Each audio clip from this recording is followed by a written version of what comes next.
Welcome to Customer Success Foresight, where we interview top global thought leaders and ask them about the future of customer success.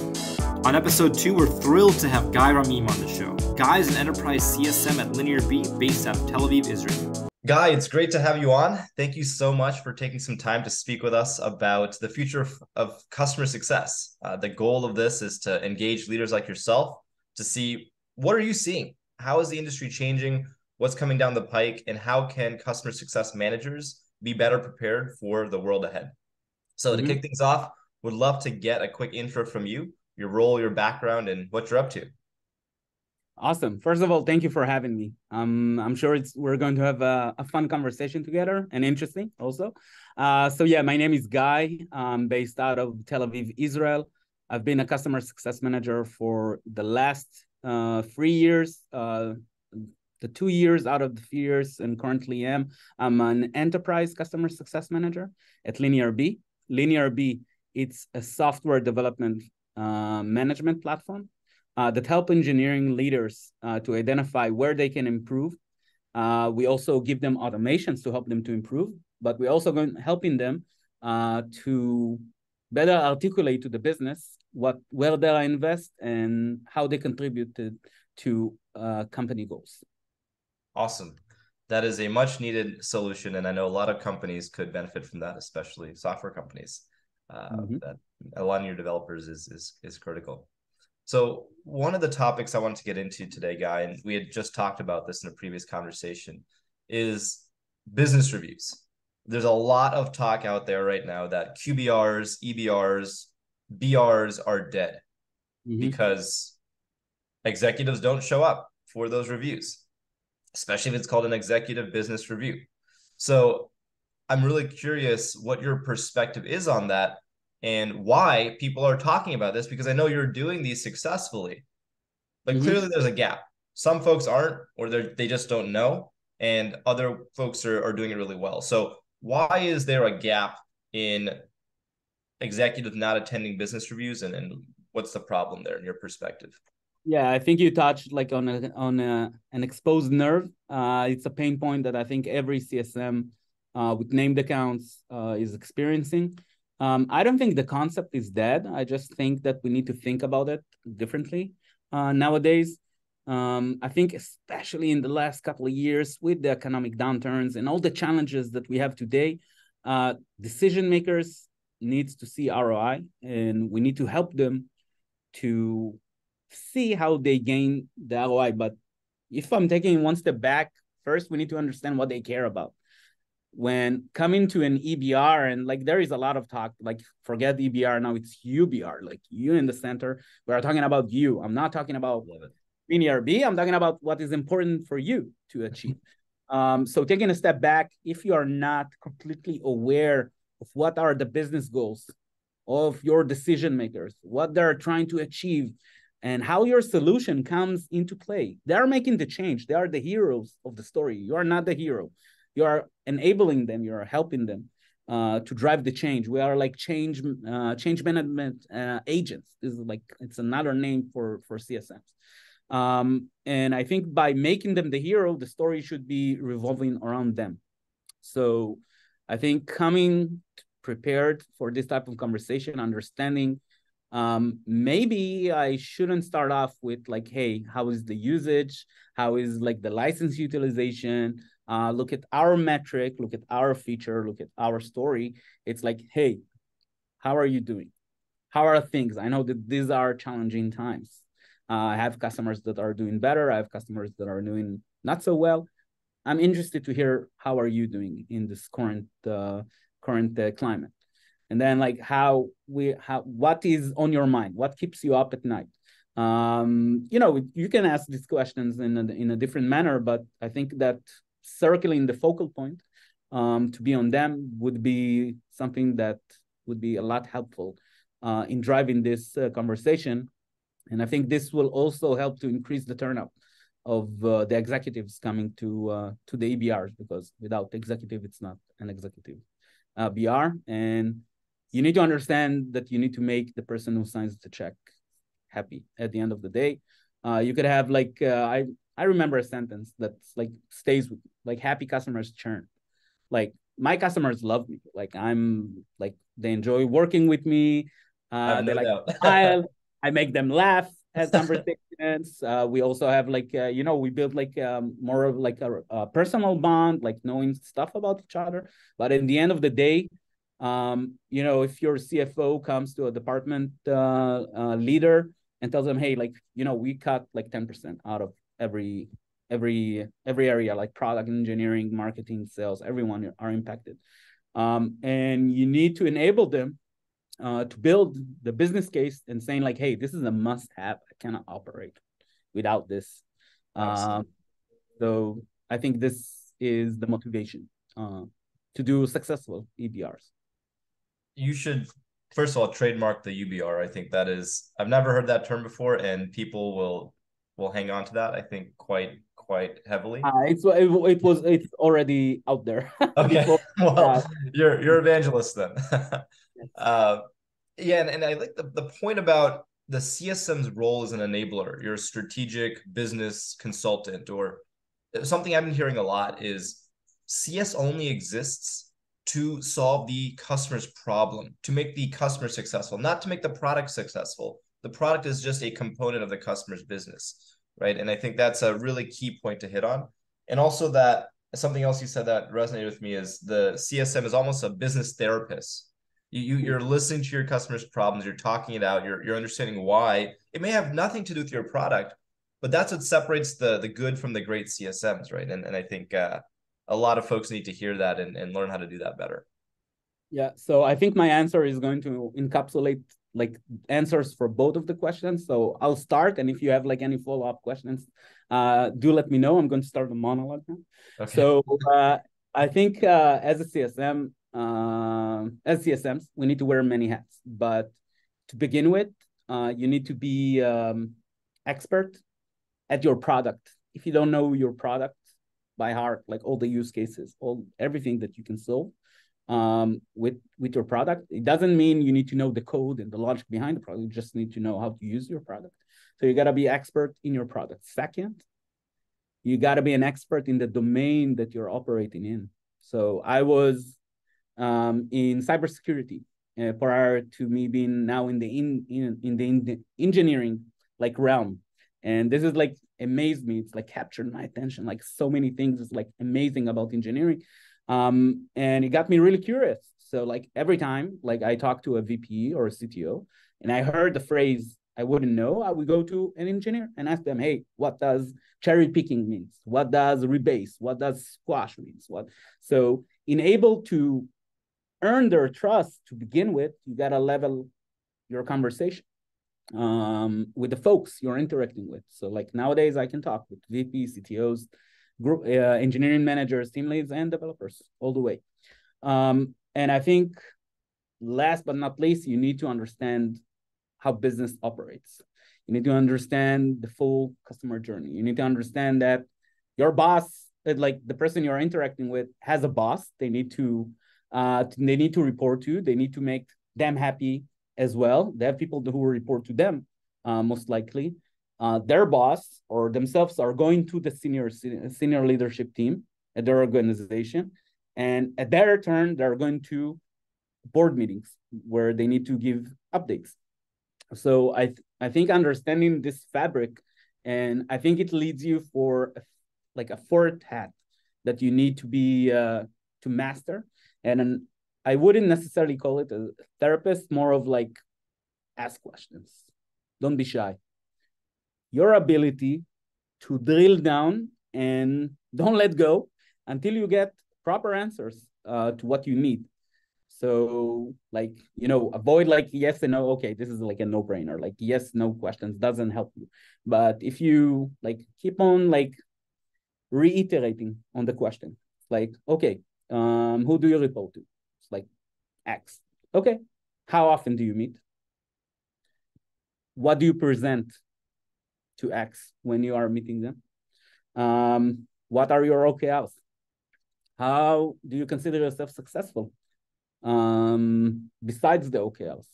What other drivers do you have? What other interlocks do you have in your organization? I think that being able to ask this question upfront and like saying like, hey, like I know my stuff. Like I've been working with like I don't know, Y customers that were in the same position, same place, exactly like you. And I've seen them successful. And you had the ones that listened to me right from the start, and you have the ones that like waited for an EBR or for a renewal Right. conversation to hear about all the great things I can do for them. But in the end of the day, you are the hero. You are the ones that are driving the change, and you are the one that is going to present the change that you made throughout your organization. What is the impact? What is the outcome at the end of the day? Totally. Maybe I like the way you put that. It's therapists are listening more. They're not asking so many questions. And so Mm-hmm. maybe a better term here is journalist, investigative reporter. Right? You want to be able to write the press release of your customer 6 months before it happens and say how you're going to support their growth and help them Mm-hmm. evolve into the next era of their world. And Yes. I love that because it is a question, it is a curiosity, and it is building a picture in your mind of your customer, of the domain and the industry, and ultimately how your product can fit into that world. But love that. And there is a lot of I've been seeing this concept of the hierarchy of needs for a customer success manager. First, you need the tactical product knowledge, and then as you're saying, building up all the other layers of knowledge to get to that point where you can be that strategic value-added consultant. So love it all. Makes total sense. So I would even like, as a follow-up to what you said, like I'm a big believer of the Maslow pyramid of needs. So like Yes, end of yes. the day, like people like, it's the highest, like they need to be recognized, they need to belong, Absolutely. they need to be part of something, they need to understand that they're successful at what they're doing. So like obviously like at the very bottom you have like like I need a place to live in, I need to make sure I have food, I need to make sure I have clothes. Then you build on top of that. Like you're at the pinnacle of the pyramid, but it's an important part. It's like a key factor of how people are operating, and helping them succeed at their jobs. Like every time I see one of my champions gets promoted, like I'm celebrating. It's like amazing. It's like for me, it means like I'm doing my job well. If the champions I'm working with are getting promoted in their organizations or going and become to a VP in a different organization, and they will drive more revenue for LinearB at the end of the day. But for me, this is like when I see customers are being successful, for me, this is like the reason I'm waking up and coming to office and talk to customers. That is amazing. We need to create this guide, the customer hierarchy of needs. What is their housing? What is their food? What is their shelter? What is their self-actualization? Because that's what it's all about. If the CSM can guide the customer every step up their customer hierarchy of needs, of course, that customer's not going to churn. They're going to grow their relationship, and they're going to view you as a strategic asset in the organization, not Mhm. as a commodity or a nice to have, right? And I think that's the power of what you're saying here. I think adding to that, Sagar, think about that, like, the usual customer will have multiple vendors that they need to Yes. talk. So what differentiates you? What makes you shine more than the others? What makes them like, hey, if I need to select between 5 CSMs, I'm going to talk to Guy first. Wow. How you do it. So like always like, when picturing that and understanding like, the environment, like the person I'm talking to is like, like what are their ceremonies, how do they day look like, how many like vendor meetings they have to take like in a week. And every vendor meeting, it's like, every 30 minutes touch point with the customer, with the CSM, it's 30 minutes they don't do other stuff. So and comes to like, hey, like this meeting could be an email, this email could be like a Slack DM, and like you come up to like you request 30 minutes of their time. Nice. So you better make it count. If not, they will not come to the next time that you ask for 30 minutes of their time. Like as simple as that. As simple as that.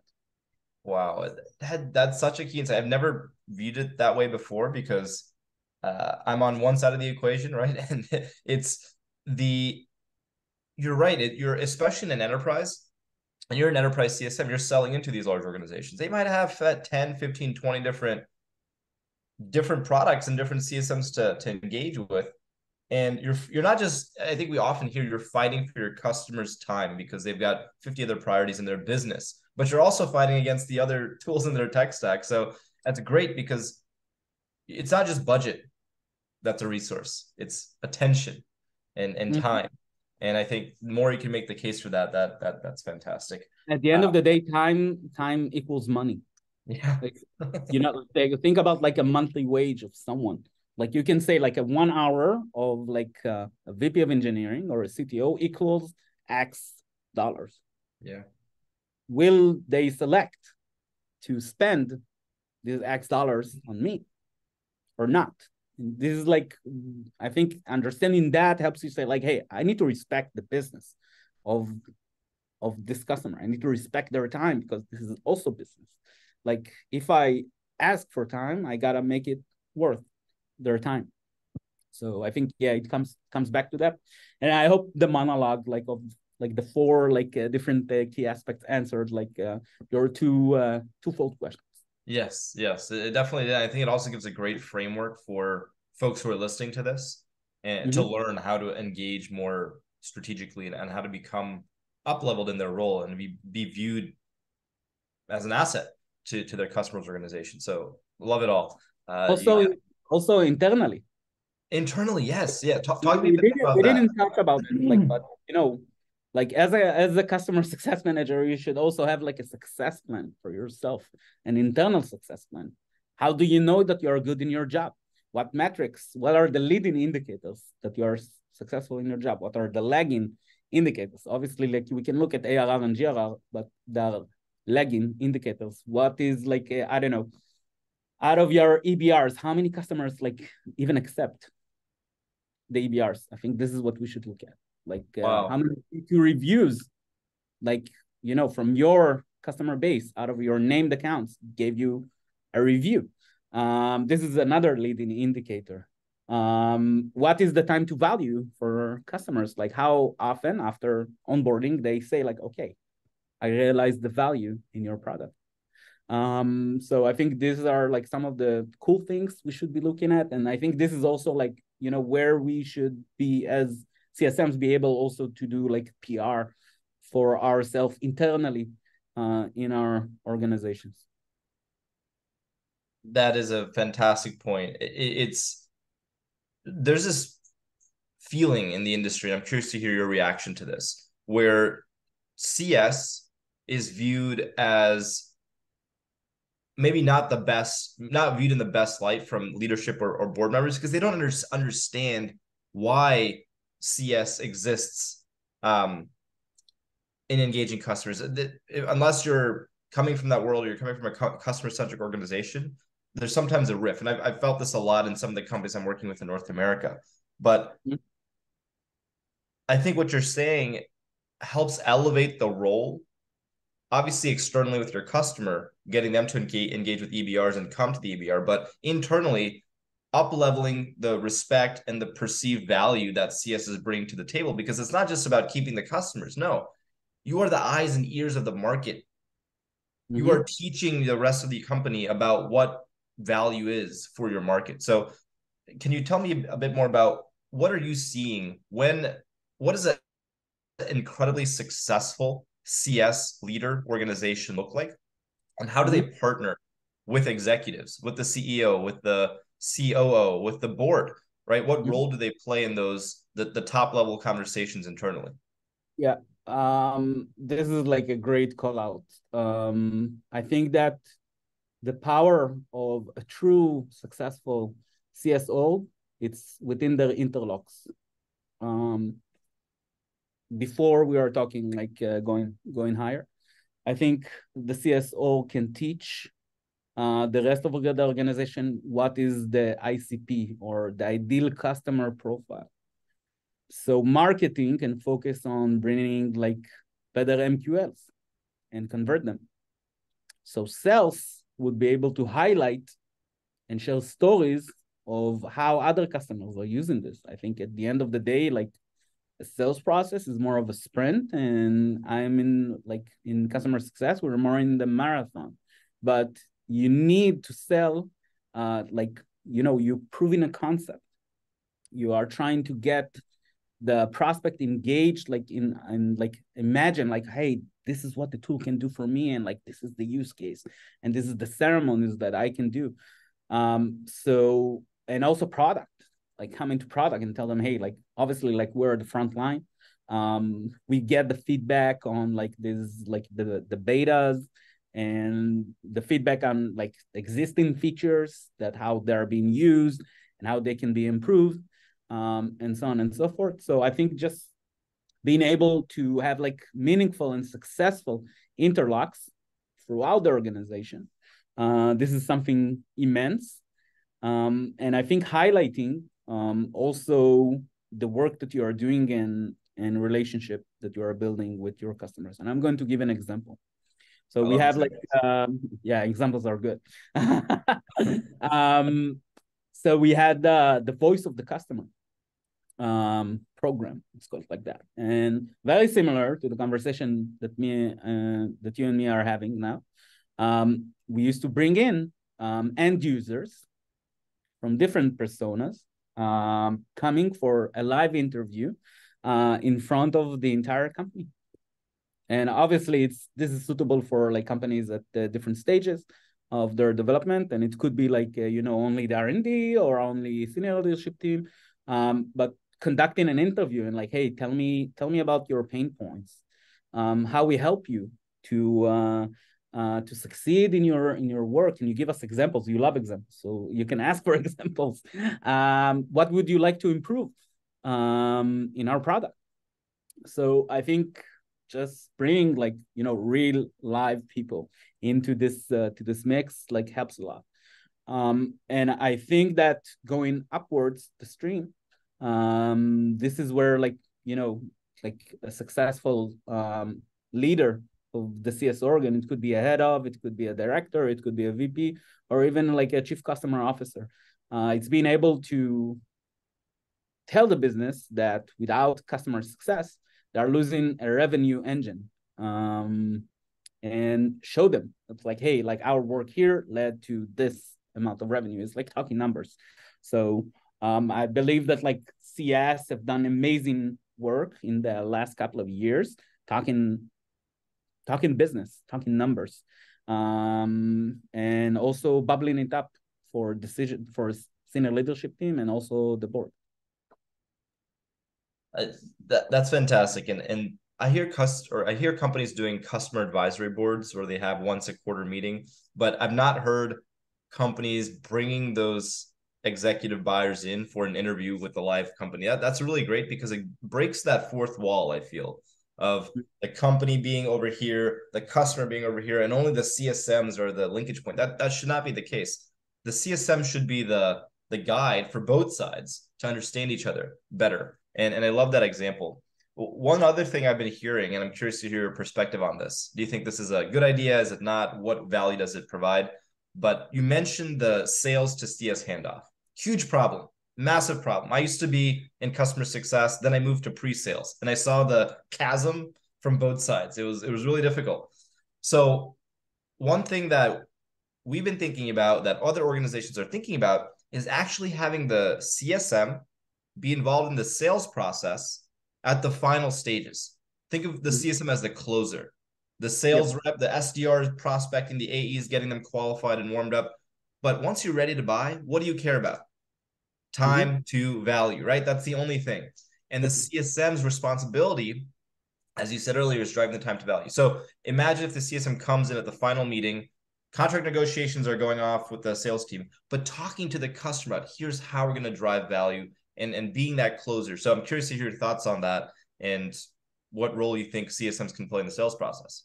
Yeah, like definitely. I think this is a partnership at the end of the day. And I think it's both, like it's a mutual interest, both for sales and CS, that the handoff will be as smooth as possible. We are doing this as soon as like opportunity is going into procurement. CSM has been assigned to this account, and their negotiations is going like red lines and stuff like that on the contract. But we have a meeting with the CSMs, with the AE, and with the stakeholders that are relevant, decision maker, champion, etc. I believe this is like you get great ROI from this type of Absolutely. meeting. So it's like less decision maker goes to you in kickoff session. You get to meet them, like they put a name to the face of the people that are going to work with, and it's still the honeymoon period. So this is the best time to get in and to ensure that, like, hey, there will be like a smooth handoff here.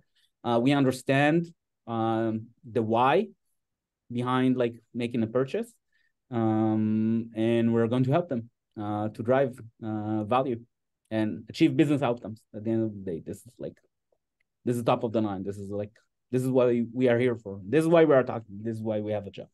Totally. There's speaking about business outcomes, I've been hearing this term and I want to play it back to you. Verified outcomes. People are talking about this. What if you put yourself in your customer's shoes and you're now the buyer? How would you define the outcome you're trying to achieve? And how would you want your CSM to map to an outcome? I know it depends on each industry and the vertical, but can you distill it down of what are the types of outcomes that customers care about that CSM should be tracking and doing something about? So I believe that in this type of scenario, being the buyer now, I'm putting the buyer's hat. I would like to ensure I understand what are the business goals. If, as a leader, you're not aware of your business goals, you're in a problem. First, because you're like, should be a leader, you should understand what are your business goals. They're trying to increase net new ARR. They are trying to improve their GRR numbers. They want to improve overall CSAT. They want to meet their SLAs with incidents and with like the highest priority bugs.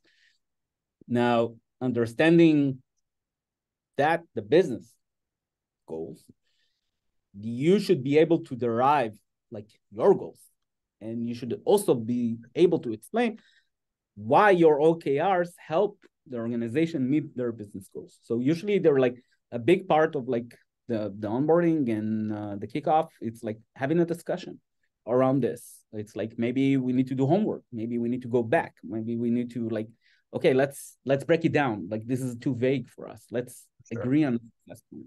So I would expect as a buyer, when I'm coming to a call, it's not just like, hey, the how-tos. Hey, you click here, you build this, you look at it once a month. We're going to meet each other every 3 months. This is okay, but this should be secondary. Because if you don't have like the first part that we talked about, this education or this alignment around like the big picture, the big thing, this is why we are here now. This is why you have a job. This is why I have a job. So like, again, going back to the Maslow pyramid of needs, this is why we have jobs. Like, let's justify our jobs. This is how we are justifying our jobs. Wow. So yeah, doing that, I think that this would be the ideal use case. Like, a CSM is able to have like a leveled out conversation, understand my challenges and my priority, knows like what other personas that are in my shoes are doing right now and what challenges they have, share from my experience and how other customers, like what are their use case, what they've done, and what success stories, but also how are like, the fail stories looks like, hey, like, if we don't do A, B, and C, and now we spend some time understanding and nailing and have a baseline, we wouldn't have anything to compare to in 3 months, 6 months, 9 months. So this should be your interest now. Like, I'm focusing on that for a specific reason. And trust me, I know what I'm doing. So I think, yeah, this is like, I would like a CSM that would like, put me down in my seat and like ask me difficult questions, make me think, challenge me. So I would be able to drive change. I love it.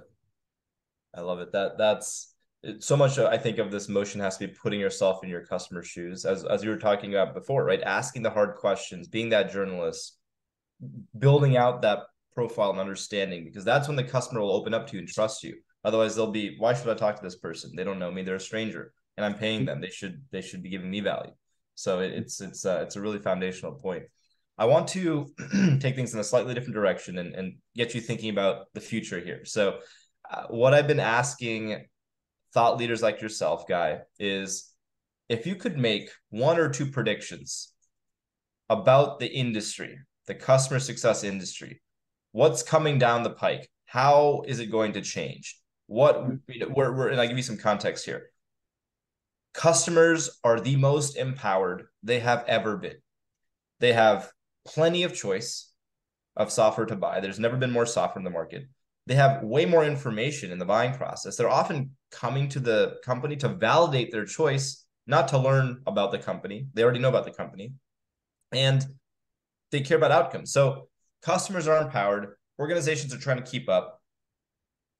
What's going to change? Mm-hmm.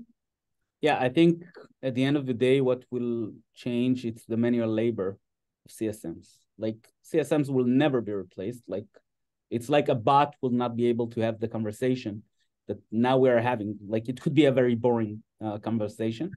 But I do think that everything surrounding the CSM's work will be automated. And you can focus the majority of your time in customer facing and being the consultant, being the advisor. So everything starting from like taking notes, preparing slide decks, pulling information from different places, follow-ups, everything will be streamlined. You just need to get to the call. You need to do your homework, read whatever like the output of the technology that you're using provided you. And I love to give this example of like using other technology to do it. So like Update AI. I use Update AI. It gives me time back in my day. Like I hate to take notes on conversation. I like to give my complete focus to the person who is next to me. If I'm taking notes, like you can miss out on stuff. Absolutely. Yeah. And taking notes, this is like it's not working. You have to give the full. Remember, this person choosing to have a conversation right now, it's like invested money in this engagement or touch point. You need to be completely laser focused on what they have to say, and you need to read between the lines also to identify churn risk. You need to identify expansion ops. So I hate to take notes, and always like I hated to go back to listen to recordings. Yeah, like was minute 5, minute 10, or like what's not. So yeah, like I get a transcript, I get like a TLDR, I get like right. like action items, I get like assignees, like amazing. Give me back time of my day. I don't need to worry about taking notes. And this is awesome. But this is how I use technology, and I think that in the future, like 10 years from now, everything will be streamlined. Like I don't think I will need to build a slide deck or like collecting data from multiple sources or write follow-ups. Right. Yep. Yeah, and then that gives you not just time, but it gives you a lot more foundations to build off of, because now you have those steps. I'm thinking about the hierarchy of needs again. If you can automate all those 4 or 5 steps, well, then what's that top piece? Justifying your self-actualization, justifying your job, your existence, and making sure your customer knows why they need to grow and why you need to help them. So it's a really, I love that. And I think there's a lot of tools and a lot of companies. AI obviously is changing the game everywhere and helping with this. Let me ask you that same question in a different way.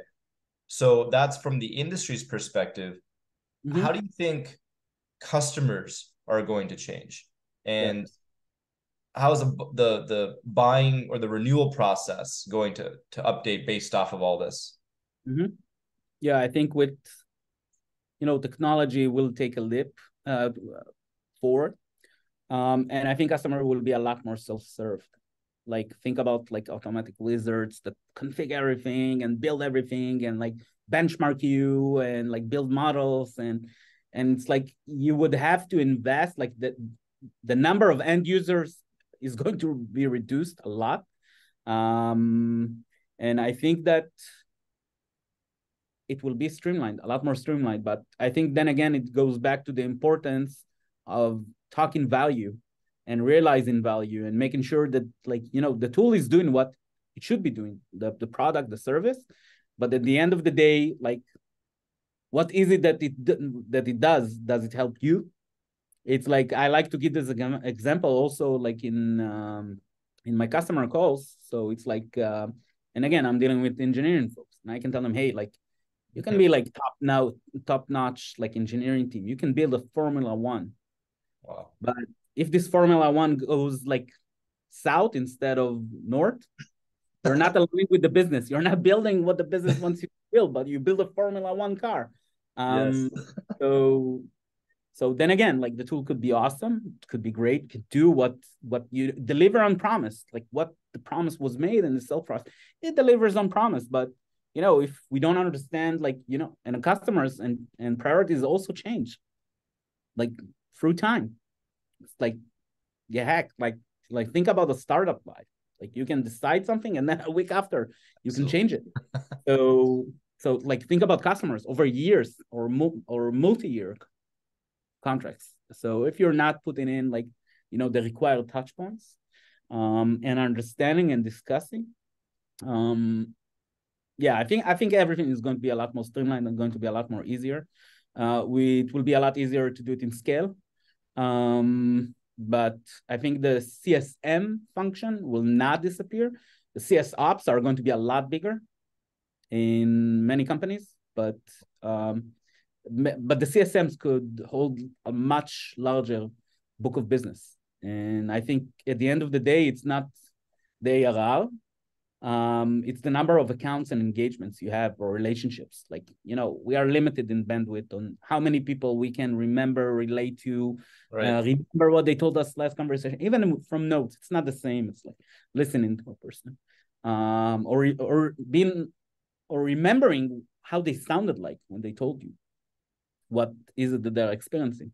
So, but I think with everything being streamlined, you could do it in scale and can increase your book of business. So instead of like 2 million, maybe I could do like 10 million or like 20 million. For sure. Yeah. There's that number, that 150 number of how many people you can have in your network and actually have a relationship with. Well, maybe this increases that as well because Ziv Peled, the yeah, one and exactly.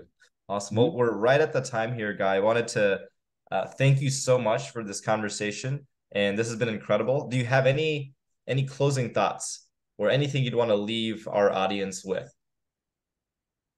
Yeah, I think we covered a lot of We interesting did. stuff. I think, I think at the end of the day, this is something I'm also telling to myself. It's like find a way to balance work life. We need to remind ourselves why we are doing customer success. We love this. We chose that as a profession. And also we need to remember what is outside of business hours. I should be better at this. I know I can fit We in all this can. stuff. But yeah, I think like, take care of yourself, take care of your mental health, have hobbies. Yeah, I think this is like at the end of the day, like we also need to take care of ourselves. We need to be our own customer success manager. I love it. Yes.